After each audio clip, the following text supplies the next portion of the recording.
એક વખત એક દાદા દાદી કોર્ટમાં પહોંચ્યા, એટલે જજ કે તમારે પ્રશ્ન શું છે? તો કે છૂટાછેડા લેવા છે. અરે છૂટાછેડા? દાદા તમારે આ ઉંમરે છૂટાછેડા લેવા છે? તો કે નહીં, હું મારે નથી લે, પણ દાદી નથી માનતી તમારી. તો દાદીને કે તમારે શું કામ છૂટાછેડા લેવા? તો કે આ માણસ જોડે જિંદગી ન નીકળે. કે દાદી તમારી ઉંમર કેટલી? તો દાદી કે 88 વર્ષ. દાદાની 92 વર્ષ.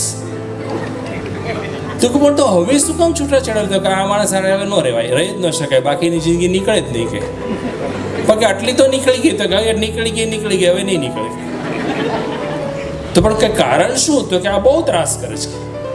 તો કે દાદા ત્રાસ શું કરીશ તમને?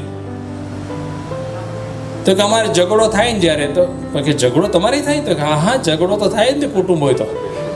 અમારે ઝઘડો થાય ને તમારા દાદા મને એટલું બધું બોલે ને કે તું તો આવી છો ને, તું તેવી છો ને, તારે આમ ને તારે આમ ને. અને કે સાહેબ એવું કે તારા કુટુંબ આવા ને, તારા ભાઈ આવા ને, તારી માં આવી, તારો બાપ આવો ને, એટલું બધું બોલે ને કે હું બધું સાંભળી લઉં. પછી કે મારે જ્યારે બોલવાનો વારો આવે ને તો કાનમાં મશીન કાઢી નાખે છે.